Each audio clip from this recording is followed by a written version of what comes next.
د مرضی مطابق یا یو کار الله رسول منی کړي ناخوښۍ د هغې نه ځان وساتي دواړو ته نیک عمل وایي او بد عمل دې ته وایي چې د الله او د رسول د مرضی خلاف کار وکړي یا څه خبره وکړي د هغې بیا ډېر قسمونه دي نو نیک عمل باندې الله دنیا کې مجر ورکوي او په نیک عمل الله آخرت کې ورکوي ورکوټې دې ولې نه یو ډېر لوی عالم تیر شوی دی یحیی ابن اقسم د امام ترمذي رحمت الله علیه استاد دی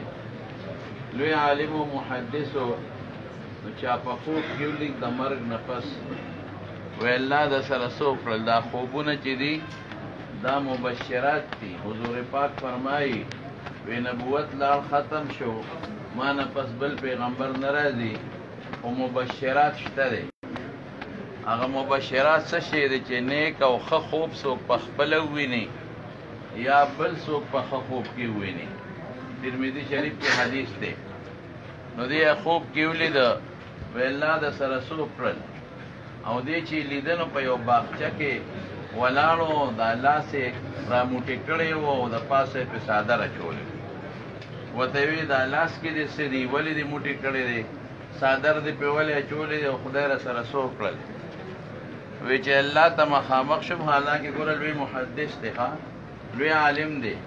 نو وی الله ما ته وی چې یحیی په یو عمل دی بخم پټې نیکي کړې ده وی ما وی چې خدای پاکه ما خو یریدم چې څه به کې ډېر ګران کار دی رونو اخرت ګورې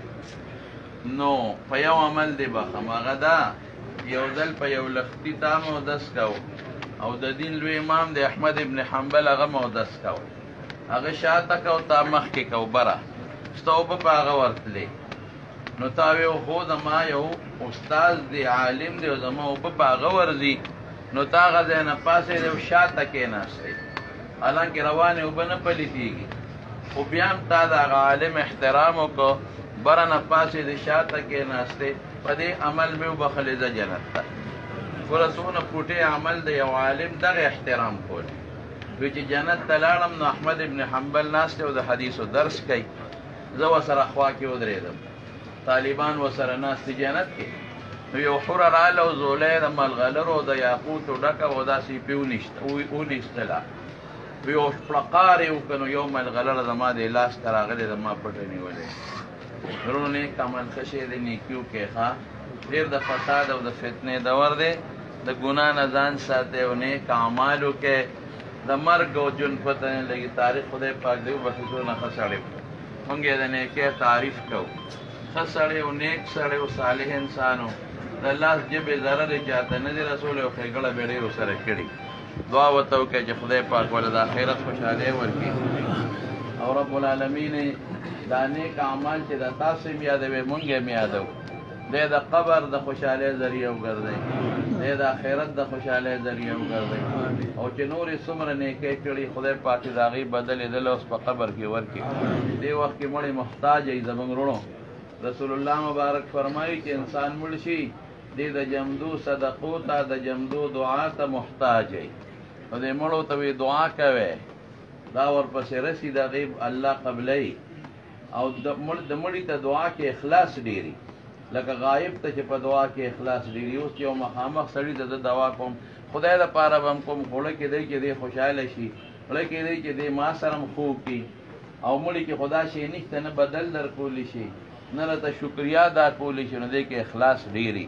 نو مړو ته چې څوک دعا کوي نو هغه خدای د هغې دپاره قبلوي نو خپلو پلارانو ته مړو ته دوی غریب ته دعا وکړئ چې ټول الله وبخي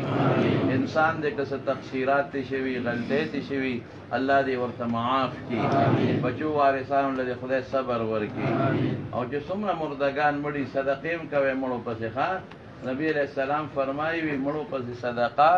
الله لکه د غرونو غوندې غټۍ ورکوي وله نو صدقې هم کوئ مړو پسې 2 رکعته نفل کوئ ثواب ورته بخئ خپلو مړو له ځای هم قبرونو له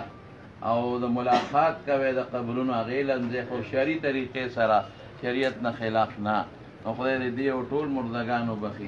موږ استاد چې څومره مړي دي الله دې ټولو بخي او چې څومره بیماران دي الله روغ صحت ورکړي ډېر مېلمانه په دې جنازه کې مولید ټول له الله خیر او برکت ورکړي